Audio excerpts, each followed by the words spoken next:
Charlie. Welcome to the bright side of life. How are you doing today? Fantastic, Melissa. Thanks for having me on. It's great to see you again. Yes, likewise. So today, this topic might be a little bit foreign to some of my listeners, and that's why I was so excited to have you on, because when I had previously interviewed you, you blew my mind with some stuff that I was just then learning. And since then, I've read your book, The Emotion Code. I haven't read The Body Code yet, but I know you've recently came out with that. So we're going to be talking about holistic approaches to healing our body and releasing emotions and stuff like that. But before we do all of that, why don't you kind of tell me how you got started into this work, how you came called to do the work that you do now today? Sure. Well, it's a really interesting story. I mean, I've been doing this now for quite a long time. I think I've been a holistic chiropractic physician for about 35 years now. And I retired in 2004, so almost 20 years ago, to write this book, The Emotion Code, which looks like this. Okay. And it's in many languages. You can see some of the languages behind me on the wall. When the publishers send me books in new languages, I just frame them. That's I don't know what awesome. else to do with them. Right. Anyway, it really started when I was 7 years old. I was really sick with the measles, and I'd overheard my parents talking, and I knew the plan was that I was going into the hospital the next day, and I was going to be put into something called an oxygen tent, and I didn't know what an oxygen tent was, but the tent part sounded kind of interesting. But I was way too sick to think about camping. I mean, I was really ill. And so this particular night, I remember this like it happened yesterday. My folks come into the room, everyone else had gone to bed, and my mother said to my father, she said, "Honey, will you kneel down with me and say a prayer for our boy so he'll be able to get well?" So they did. And my dad wasn't a preacher or anything like that. He was in real estate and construction, but I think they were really worried about me. So I'm lying there feeling really nauseated and feverish and just really ill. And my dad starts praying for me. And all of a sudden, something happens starting at the top of my head, and it goes through my body to the soles of my feet. And I was instantaneously completely healed. And I remember this like it happened yesterday. And my parents have been dead for like 20 years. And this happened so many years ago. But I remember it like it happened yesterday. And, to go from being really, really sick one moment to being totally 110% healthy in the next instant is so bizarre that you can't forget it. And it's burned into every particle of my being. So I learned some things from that. At 7 years old, I learned that, okay, number one, apparently there's a higher power we can ask for help, Yep. And the other thing was that healing doesn't have to take a long time because it happened to me instantaneously. So it can happen to other people as well. So that was really the beginning for me at that young age. Well, at about age 13, I started having these terrific pains in my back. And I was taken to the doctor. My folks took me to the clinic. They ran these tests. They said I had kidney disease. And my parents were told that it was about a 50-50 chance of me surviving, but they didn't have anything. There was nothing they could really offer me. There were no kidney transplants long ago back then. And my kidneys were fighting for their survival. And so my parents decided they would take me to see some alternative doctors. And these alternative doctors started working on me, and my body, I could feel my body responding immediately to what they were doing. And within a few weeks, I was totally well. My folks took me back to the clinic and they ran the tests again. And they said, well, it's a spontaneous remission. It's amazing, And I knew that what they had done had actually helped me. And it was exactly what I needed. So I decided I wanted to be a doctor like them, a holistic doctor, but they were very discouraging. I can remember lying on my back on their table saying, when I grow up, I want to do what you do. And they would say, no, you don't. They'd say, if you got a chiropractic school or some other school of natural healing, you're going to come out of there like a zombie. You won't even be able to think for yourself. And I really listened because I felt these people had saved my life. And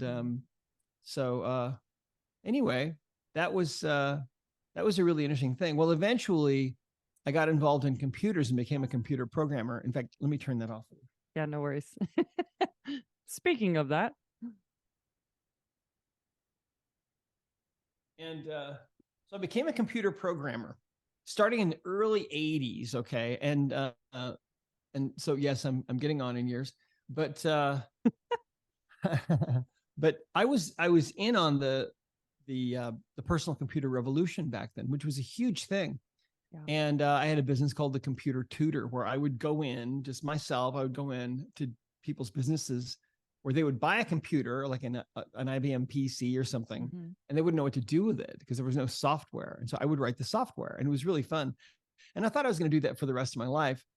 But then one day my father asked me a question about what I was, about my other first choice of career as a healer. And if I didn't really want to do that. And so it kind of brought me back to this point where I needed to make a decision again, and prayed. And I got a really strong answer that, okay, this is what I needed to do.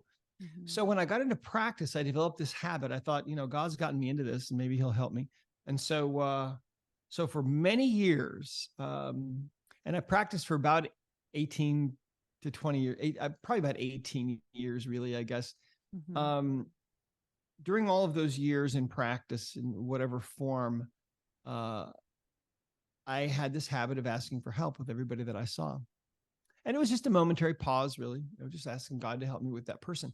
But I'll tell you something, Melissa, there were times when, in response to that question, information would just flood in when I needed it. It was really wild. That only happened, I can count the times on one hand over all those years. Yeah. But I learned from that the higher power, God, source energy, creator, whatever you want to call it, we all believe different things, and that's fine. But that higher power is real, and it's aware of what we're doing all the time. I learned that, and is willing to help us if we ask. And so, so what I learned was, first of all, being a computer programmer and now working on human beings, and being kind of a nerd and always having a computer there in my office to record things that I was finding, and learning about the body. One of the really profound things that I learned, which is really, I think, it's the basis of all the work that we do. And it's going to be a paradigm shifting understanding for the world gradually. Yeah. And that is that we have a computer within us, each one of us, and that's the subconscious mind. And that subconscious mind is the part of us that never sleeps. I mean, when you go to sleep at night, your conscious mind shuts down, but your subconscious mind keeps running, keeps your heart beating, keeps air moving in and out of your lungs, and keeps creating new hormones and new cells. And it's vastly more intelligent, really, than our conscious mind. The conscious mind is kind of along for the ride. It's kind of like a peanut brain, on a train. It's like, okay, here's the peanut. That's your conscious mind. And the rest of this gigantic train, that's your subconscious. And so what I learned was that I could ask questions from the subconscious and I could get answers in a very concrete way. So if you think about it, if you have a phone, for example, you look at your phone. I don't have one here with me, but if you look at the phone, there's an interface there. We have to interface with the technology. What's the interface? Well, it's the screen where you see things, and then you can use your finger to touch things. It's a touch screen, typically.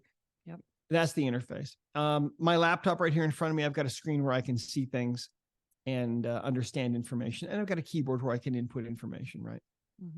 That's the interface. Well, the subconscious mind has an interface too, but it's not like anything else we've ever seen. The subconscious mind's interface is, first of all, it's a binary interface.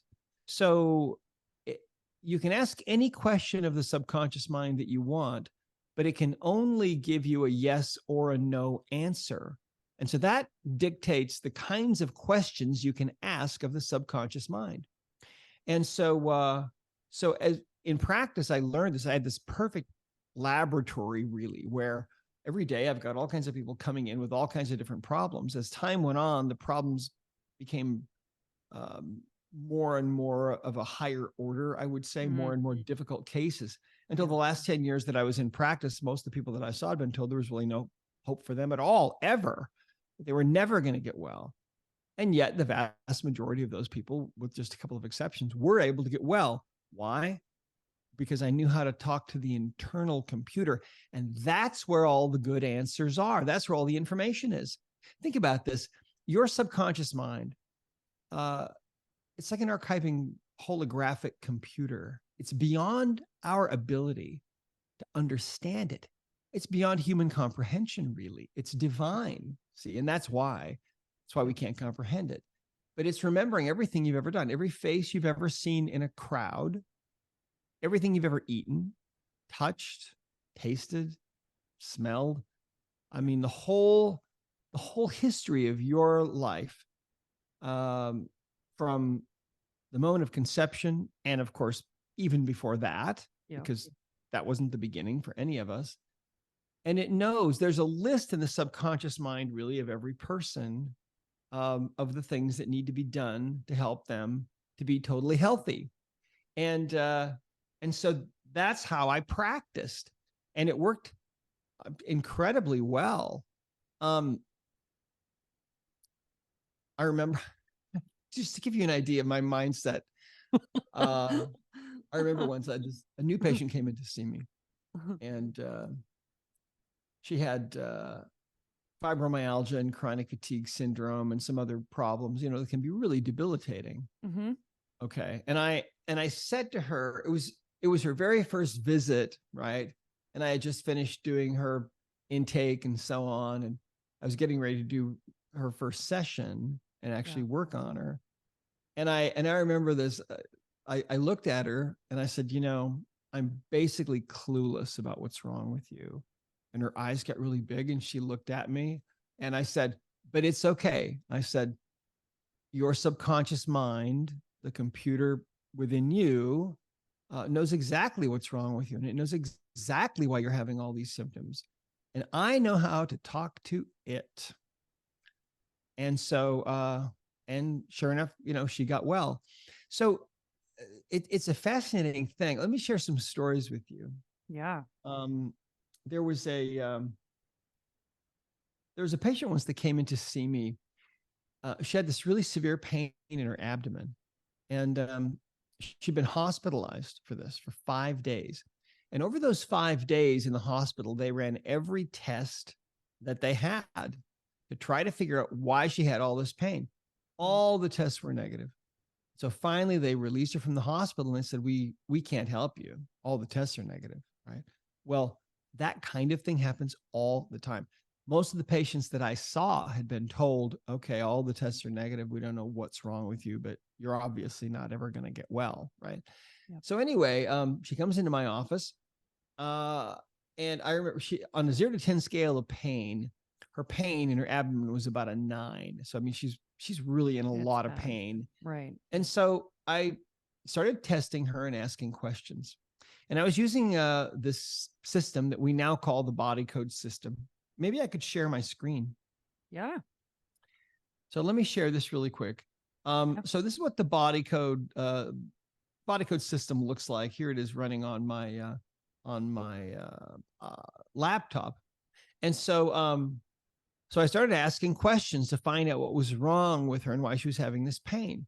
And so I was taken into the energy area and I found some trapped emotions and I was able to release those and cleared a couple of other things.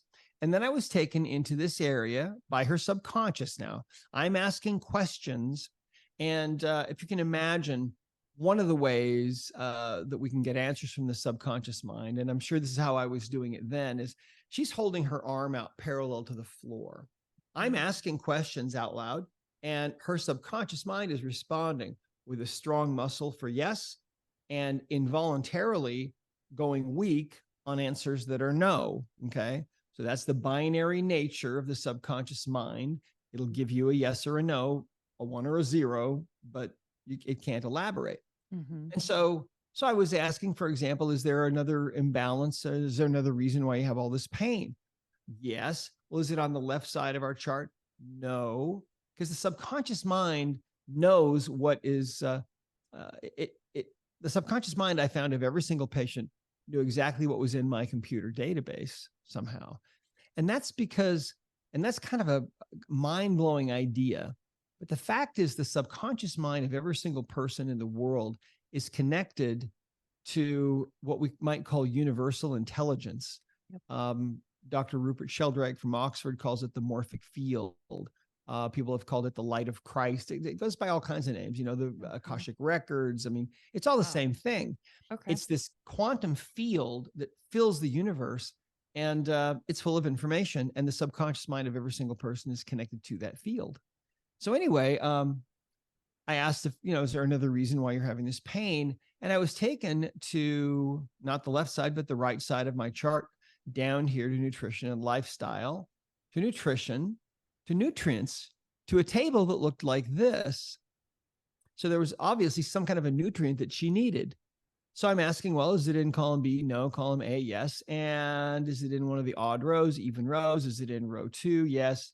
Is it this one, this one, this one, this one, this one? It's right here, chromium.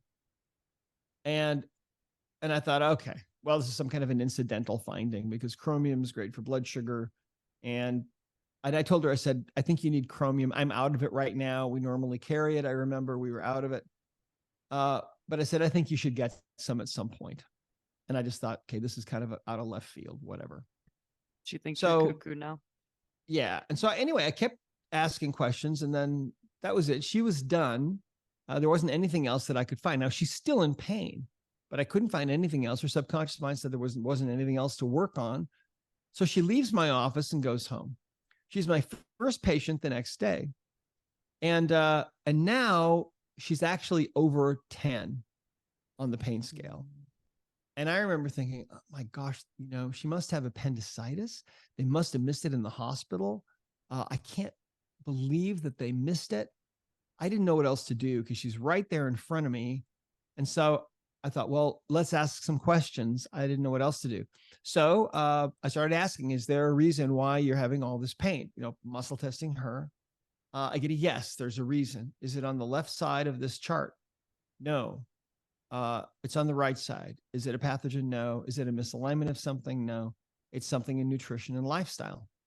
Is it something on the left side? No. So it's on the right side. Is it nutrition? Yes. On the left side? Yes. Is it a nutrient? It is. And so we're back at this chart, right? So is it a nutrient in column A? Yes. Is it in one of the odd rows? No. Is it in row 2? Yes. Is it this one or this one or this one or this one? Okay, it's chromium again. And all of a sudden I remembered, wait a minute, that showed up yesterday. Out of all the thousands of possibilities that I could have found, it showed up again. Anyway, so I said, chromium. I said, I don't know why, but I said, I think you really need chromium. I don't know why. But I said, I want you to leave my office right now and go down the street to the health food store and buy some chromium tablets and ask them for water. Don't even wait. Just go ahead and take some right then and then come back. 20 minutes later, this young, she was I think she was 26, something like that. Yeah. Very athletic young woman. She's literally jumping up and down in my waiting room. And she's saying, I'm fixed. She was so excited. And she said the instant that she took the chromium, the pain just disappeared. And this is pain that had kept her hospitalized for 5 days. Think of that. Suddenly gone. And she said, how did that work? And I said, I have no idea. I still have no idea why taking the chromium stopped the pain. But, the beauty of that is that I told her, I said, the beauty of this is that your subconscious mind was able to communicate that need to us. Right. And why exactly you needed it, I don't know. And honestly, I don't really care. You're out of pain, and that's what I was trying to achieve. So there we go. So anyway, that's kind of how the body code works. The emotion code, of course, is a chart very similar to the one we just looked at. And the emotion code book is really all about teaching a person how to find the emotional baggage and get rid of it. And emotional baggage is just the energy of emotions that have become trapped in the body during these episodes in our lives that we go through that we would rather not go through. we all hit emotional lows at times. And so that those energies can stay behind in the form of what I used to call emotional baggage, or what we now call trapped emotions. And Right. they're energies that get stuck in the body.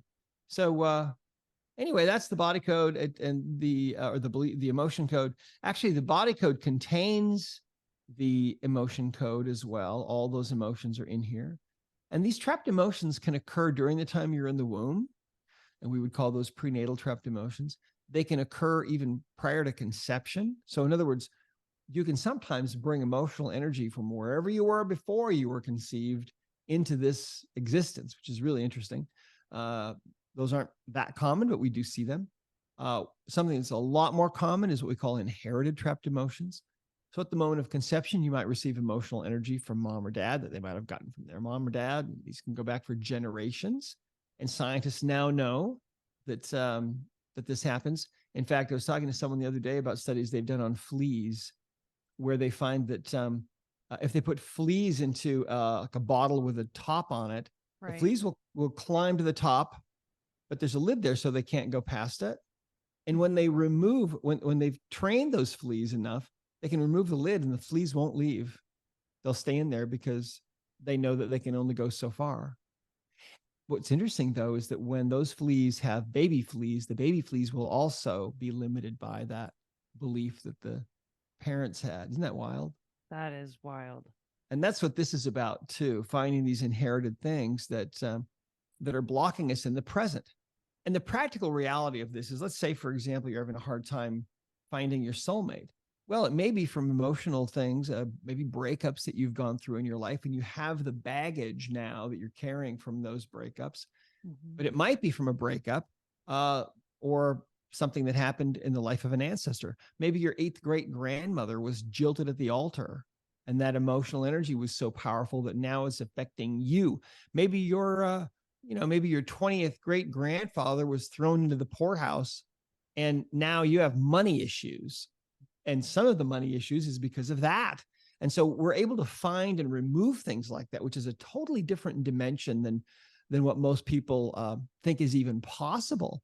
But we're seeing just amazing results with that kind of thing. So Yeah. anyway, yeah. And so the body code includes really these 6 different kinds of imbalances. And during those years that I was in practice, working with people day in, day out with all kinds of problems, I found that there are really 6 different kinds of imbalances, 6 different categories of imbalances that people can suffer from that cause all their trouble. So if you're sick right now, mentally, emotionally, or physically, well, these are the 6 things, the 6 categories of imbalances. And so you might have some kind of a pathogen, maybe a little viral, bacterial, fungal infection. Maybe you've got a parasite in your body. Maybe you've got some things that are out of alignment. That's another category. Any tissue can misalign. And if things are misaligned, you're not going to function as well as you should. Maybe you've got some kind of a nutritional imbalance or deficiency, or maybe there's something more going on. Maybe you have a need for some essential oil. Maybe you're dehydrated. Maybe you have a sleep issue, or maybe you need a certain herb or spice. These are things you can figure out using the body code really easily. Another kind of imbalance is toxins. Maybe you were bitten by a spider a few years ago. Maybe that's why you Oh. haven't been able to get well. Maybe you've got some kind of a dental toxin. Maybe you've got a root canal tooth or 2 or 3 or 4 or 8. Um, maybe you've got, maybe you had some kind of medical intervention, which shall remain unnamed. Maybe there's something else going on with you. Anyway, we can find things like these, and because everything is energy, these things can be worked with. Maybe there's a disconnection going on between your spirit and your physical body. Maybe you actually have a broken heart. Um, Maybe you have an imbalance in an organ or a gland, or anyway, you can find all these things using the body code system. And the body code book, I'll tell you how this came about, really. It wouldn't exist except for the fact that a year after the emotion code book was published, I woke up one morning and my mind was full of instruction. And instruction was, you need to take everything that you've learned about natural healing and put it into a self-study course that anyone can learn and make it available to everyone, everywhere. And so that's what the body code system really is. And then the body code book, which came out just recently, Yep. is really the manual for the software. But also, you can use this book to find and fix imbalances, just like you see in the chart or in the software. So you can actually use this book to find imbalances and fix them, and you can do this yourself. And that's the beauty of this. See, the beauty of it is that you can do this yourself. And so what we're doing is we're giving back to people, their healing birthright. That's how I look at it. We all have the ability to heal, and we just kind of lost track of that somewhere years ago. But now with the emotion code and the body code system, you can actually retake that. And that's a really, really compelling, really exciting thing for people all over the world, that they're finding out, oh man, I helped my sister. She wasn't able to get pregnant, and now she's carrying a child, and now the child is 2. Grandpa's low back pain, I was able to fix that. Or, mom's migraines. I used the body code and figured out why she was having them and what the causes were. And now she doesn't have them anymore. I mean, that's so empowering for people. Yep. Because if you think about it, the world that we live in tends to be disempowering, right? Yep. And in fact, the powers that be don't want us to be empowered. They want us disempowered, really. And they want to, really ultimately, there are a lot of structures that want to control mankind, and that's not the idea. The idea is that we are free human beings, and we can work on ourselves, help ourselves in many, many ways. That's why when I first talked to you, I was just now, do you mind if you stop sharing screen really quick, just so I can make Thank better you. Yes. eye Sorry. contact? It's okay. Sorry. I knew some of this stuff. I knew a little bit about like energy work and stuff like that, but not enough to, like, when I first interviewed, I'm just like, wait, what? Like, what? As soon as I got off, like, talking to you on there, I like text my brother. I started looking up your book, and I'm like, this man just like solved everybody's problems. Like, why did I not hear of him before? So that's why I wanted to talk to you on the podcast, because this is the power of like telling people, because I'm like, if I haven't heard of him, who else? We got to tell him. We got to tell everybody. And since I'm so new to like energy work, that's why I want my listeners to hear it, especially because in our culture, in Western culture, there is like other things that should fix us, or they don't fix us. We're really good at like very, what do they say? Like acute pain, like Western. Right. Yeah. Well, yeah. I mean, Western medicine is geared toward the suppression of symptoms, really, and usually through pharmaceuticals. And so the drug companies really have a stranglehold on medicine. And, they fund all the medical schools, and it's just, I've talked to doctors who have become disillusioned because they get into it with the idea of really truly helping people. And of course they do. Yeah. But they find out that when it's all said and done, they end up kind of feeling like a glorified pharmacist, because that's all they're doing is writing prescriptions all day long. And all those prescriptions, of course, are making money for the drug companies. And all those prescriptions have a myriad of effects, one of which typically you're taking the drug for, and all the other effects are called side effects.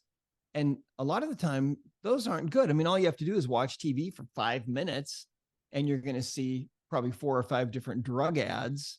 Right. And they, by law, they have to list all the side effects. And one of these days, I'm going to compile some kind of a video that's just the side effects of all these drugs.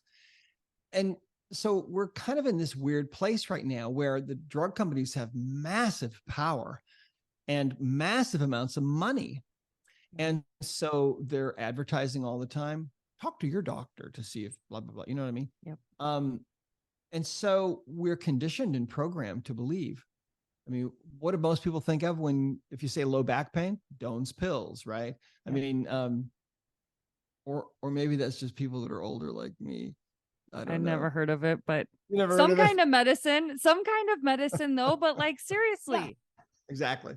it doesn't go to maybe I should stretch, maybe I should do some yoga, maybe it's Yeah. always usually typically medicine. Right. Well, think about the pandemic.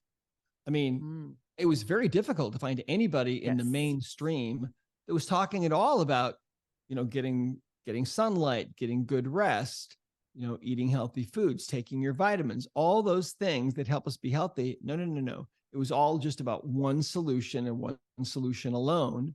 Yeah. And so it's really interesting. But anyway, that's the time that we live in. It's fascinating for me because I get to travel all over the world and teach seminars in different countries. And when you do that, you start to understand how propagandized we Mm, are, how conditioned in the United States the whole population is, because all of our lives we've been hearing all about how Western medicine is the only way to go, and there's always going to be a need for Western medicine. I mean, right. think about it, that people are always going to have traumatic injuries, but the problem is most people most of the time don't need a drug, and most of the time most people don't need some kind of surgery. uh they just need to find out what the imbalances are that are creating their symptoms. Now, Mm, Western medicine looks at the symptom as the problem, right? Oh, you've got migraine headaches. Well, that's the problem. Let's give you some kind of a painkiller so you won't feel the pain, because that's what we don't want, is the pain.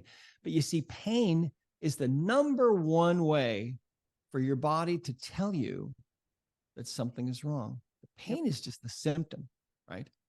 Guess Yep. what? There are other symptoms as well. Depression, that's just a symptom.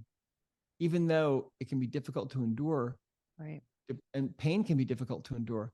Pain, depression, anxiety, phobias, panic attacks, PTSD, eating disorders, self sabotage, infertility, asthma, digestive disorders, um, every disease that they put a label on, Yeah. every single one of those diseases, really, all of these things are just a symptom of other things going on in the body. As strange as that might seem, but that's literally how it is.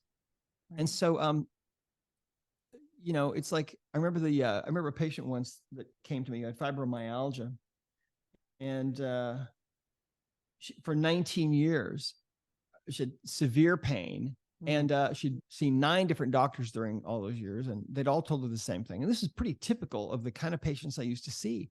right. All of them had told her the same thing: you're never going to get well. Nothing can ever be done.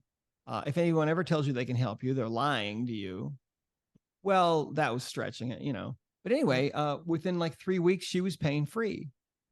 Well, what are the underlying causes of fibromyalgia? Well, it's these 6 things that I showed you. But not yep. only fibromyalgia, but every disease process we suffer from as human beings. These are the 6 imbalances. If you get imbalanced in enough of these ways, if you get enough tissues out of alignment, you get enough nutritional deficiencies, if you pick up enough infections, low grade infections of various Right. different kinds, you have enough energetic imbalances and enough of your organs and glands become imbalanced. And if you're toxic enough, you're going to end up getting some kind of a diagnosis that you're not going to like. Right. And they're not going to look at any of these underlying imbalances. They're just going to give you some kind of a toxic petrochemical pharmaceutical that might help to alleviate your symptoms, at least temporarily, while you're taking it. But in the meantime, it's going to be poisoning your liver and poisoning your kidneys. And in fact, if the drug's powerful enough, they'll have to have you come back every week to make sure your kidneys haven't started failing yet, or your liver. That's Mm, how it is. right. So we're in this kind of a bizarre situation. Uh, every other country that I've ever visited has been more open than the U.S. The U.S. is the most propagandized, most closed country on earth that I have visited. It's crazy. It shouldn't be, but it is. what country have you found has been the most, what country would you say is the most like holistic, like really natural, like in your I would experience? say, well, it's interesting. I'd say probably the most open country is really Hmm. Switzerland. Oh, that's my Um, place I want to go to. yeah, Germany's probably a close second or right up there. Okay. Um, but yeah, it's really interesting. And I mean, that doesn't even include, you know, I've only been to Bangkok, but didn't really have a lot of Yeah. exposure there. But I haven't Okay. been to Asia a lot. Hmm. But I'm sure that if you were to go to Asia, you'd find that, it's all natural alternative care. Here's the right food. Here's the right herbs, right? Yep. Traditional Chinese medicine. Here's some acupuncture, right? Yep. Um, so yeah, it's an interesting world that we live in. But sometimes I think it's helpful to point these things out because uh, it's just so commonplace that we just don't realize there can be other possibilities. But I mean, if Yeah. you go back to Albert Einstein, Einstein said the medicine of the future will be frequencies, will be based on frequencies. Well, what does that mean? Well, he understood, see, that the human body is made of energy, made of pure energy. Yep. And again, that's a hard concept to wrap your head around because the body seems so solid. I mean, you take your hand and you slap it down on the desk, it makes a nice thunk Right. sound, right? Your hand is solid. How could it be made of energy?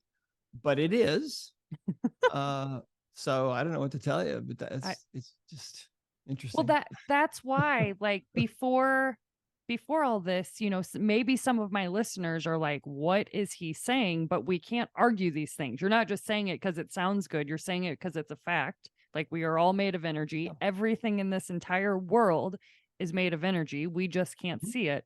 And even more so in the whole world, there's more energy that we can't see. Like, we are like literally a speck of all the stuff that's actually happening in this whole universe.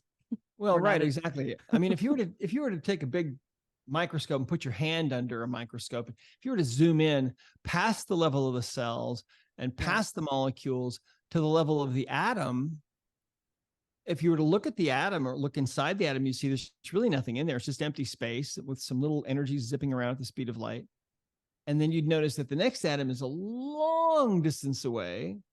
And some quantum physicists recently calculated that if you could actually remove all the empty space in everybody's body on Earth, they were trying to make a point. I think Mhm. Mhm. they said you could fit all 7.8 billion people in the world into a box the size of a sugar cube, and there'd still be room to spare. You could probably stuff another 7.8 billion people in there. And I mean, to those of us that are, I mean, we're also used to living in this physical world. Everything is so physical. It's just kind of bizarre statements like that. Yeah. And it's weird. The great physicist Richard Feynman once said, if you don't understand, he said, if you don't think quantum physics is weird, you don't understand quantum physics, Mm. you know? Yeah. And so that's the thing that's difficult for people, I think, is uh, the fact that that a person can work on another person and work on their energy, and they can be on the other side of the planet, and they can induce an immediate change in how they feel. We've certified almost 12,000 practitioners now of the emotion Mhm. code Mhm. in many countries, over 80 countries around the world. And most of them are working with other people in other countries, long Right. distance, and yet getting great results, immediate results in many cases. Well, if you're stuck in Newtonian physics, the physics of Isaac Newton, which got us to where we are now, if Right. you're stuck in that model of physics, then it's just all about Western medicine and surgery, and the body is just a machine, which is an understanding that came about because of the Industrial Revolution. Yeah. But if you can open your mind to reality, a higher level of thinking, quantum physics, you start to realize, wow, our existence is far more than we ever could have imagined. Yeah. And these bodies of ours are I'm absolutely convinced they're divine creations, and there's a purpose for us to be here. I want to tell you a story. I've told this story so many times now to people, but every time either somebody's a meditation teacher or they're big into spirituality, whatever. But I just recently started meditating a lot more in the last 3 or 4 months. And one day I was meditating, I was doing it to one of Joe Dispenza's meditations. And I'm sitting there probably in the 45th minute, and my head just starts like ever so like slowly, just like going like this. But it's not me. My mind was like, okay, I know my head's moving. This is crazy. And the only way I could explain it was the most flow state I have ever felt like my body has ever been in. It was just my head doing it. And at that moment, I knew for a fact that I was made up of energy and there is something inside me, divine creator, spirit, whatever you want to say, is inside me. And it was a Mhm. very beautiful experience. And it's happened many other times after that. And I'm like, you can't tell me otherwise. I'm not crazy. I'm not cuckoo. It happened. Yeah. Well, I mean, all you have to do, speaking of this whole idea of us being energy, Hmm. there's so much more going on. All you have to do is watch some of these near death experiences that people have. Everywhere I go in the world, I have a question I always ask at a certain Okay. point in my seminar.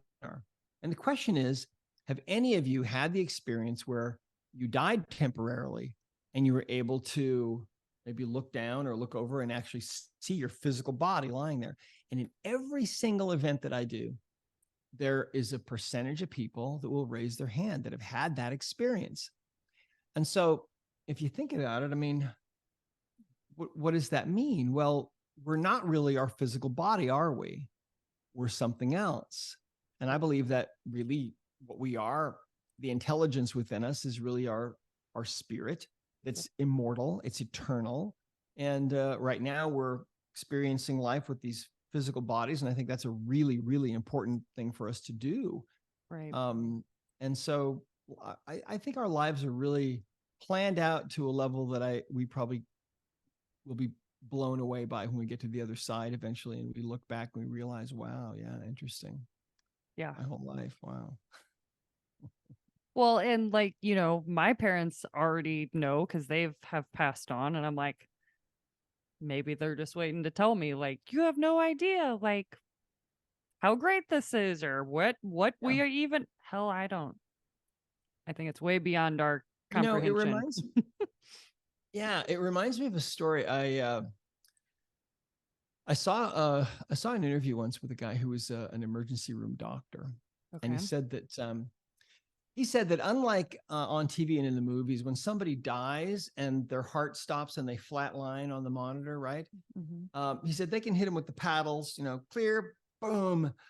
Um, but he said that when they do that, only about 15% of the time are they able to revive somebody. 85% of the time, that person is dead and gone. They don't come back. He said one day, there was a day in the ER that changed his life. He'd been a doctor in the ER for many years, but one day they actually ended up reviving three people who had flatlined, three Oh different wow. people. Yeah. I think it was an older man, older woman, and then a middle-aged guy. And Okay. all three of them said the same thing. They all said, "Why did you bring me back?" And in fact, in all the near-death experiences that I've seen and read about, and I've watched and read about a lot of them Yep. because it's one of my favorite things to do. No one has ever wanted to come back. Nope. They always want to stay because and what these people said, that was the first thing. They all said, "Why'd you bring me back?" And then essentially, in more or less the same words, they all said that for the first time in their whole life, when they got to the other side after dying, they felt totally accepted. They felt total acceptance. They had to die to get there. And that changed that doctor's life. And Mm. I've thought about that so much. And when you die, when somebody dies and they go to the other side, they'll often have a life review. And if they're Mhm. asked questions, they're never ever asked, how much money they made or how fancy of a house they lived in. None of that has any meaning. Mm-mm. Instead, they're asked, uh, how much love were you able to develop for your fellow beings in the world? What's your capacity for love? that seems to be like the one of the biggest reasons I think why we're here. And if you think about those people, when they died, they felt totally accepted. What's that about? Well, that's the fruit, you see, of unconditional love. So when they died, they enter into this field of unconditional love. They get to the other side, back in the spirit world. And there's just unconditional love for them, total acceptance, no judgment. They're there. And it's so interesting because I think that's a big reason for us being here, is to learn how to love others unconditionally. And one of the beautiful things about this work that we're doing with the emotion code and the body code is that it helps to remove the blockages that people have so that they are more able to love others unconditionally and love themselves unconditionally. In fact, many people have told us that when they get enough of their emotional baggage released, that suddenly they can feel the love of the creator for them. Think how profound that is. It's just unbelievable. And but yet it's true. So Yeah.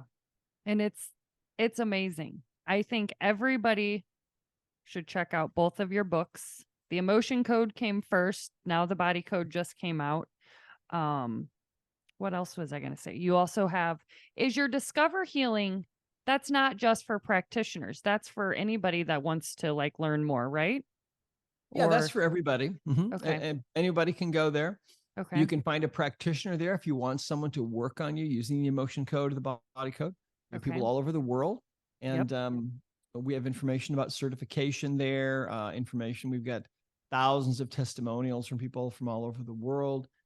There's some research there. Lots of information there. Yeah, discoverhealing.com.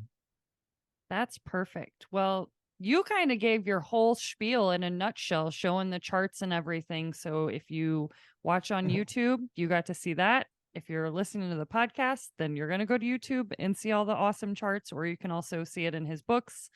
But if they want to, where can they find out more about your work? What is your website called?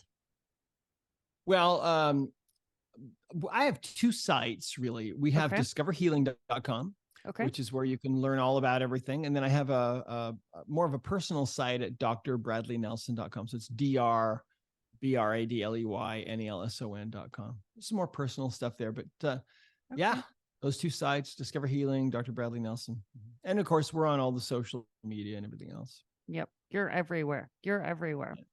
Well, I ask all of my guests this last question because it ties in so perfectly in the podcast. But in your own words, what does the bright side of life mean to you? Oh gosh, the bright side of life, I think, means being grateful for the things that you have, and counting your blessings, because things could always be worse than where they are, even if things seem to be going badly. You know, it's really interesting. I've thought about this a lot. You know, I believe that our purpose here in this world, one of the reasons why we're here, is to learn how to have joy. And I've thought about that a lot. You know, how can you possibly have joy when all kinds of things are going wrong? And then it makes me think of the guru. I can't remember his name, but there was a guru who said, in my world, nothing ever goes wrong.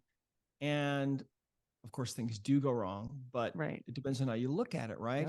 Yep. And that helped me to realize, okay, it's really all about gratitude. It's about experiencing gratitude. In fact, there's a scripture somewhere in the Bible that says this. It says essentially that we should receive all things with thanksgiving. Well, it doesn't say you should receive the good things that happen to you with thanksgiving. That's easy. What about the hard things, right? Yep. What about your breakup, or your parent or your child who's sick or having difficulty? I mean, can you receive those kinds of things with gratitude as well? If you can learn how to do that, and I don't say that's easy, I'm still working on it, but I think that if you look at gratitude and joy, as far as frequencies of energy, very, very close to each other in that vibrational frequency. Yep. So I think that's really a secret to happiness. And looking on the bright side of life, wow, that's I think that's how you get there. Things can always be worse. And if you, I mean, it might sound kind of trite, but if you're having a hard time, just stop and start counting the blessings that you actually do have, and that'll change your state around. And another thing that you can do to change your state is to tell people that you love them. You know, when you say that you love someone and you're sincere and it's coming from your heart, it doesn't even have to be said out loud.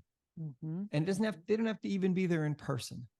If there's someone that you miss, a friend or a family member, a child, whatever, and you say to them, I love you, that is communicated to them through the quantum field, through the morphic field, and it doesn't matter where they are in the world, that's understood. It's received and understood in their heart, in their subconscious mind. And if you want to change your state rapidly, pick a few people in your life that you can send that kind of love to. Yep. And it doesn't matter how low your vibration is. By the end of that little experiment, within about a minute, you're going to be right on the top of the scale. Yeah.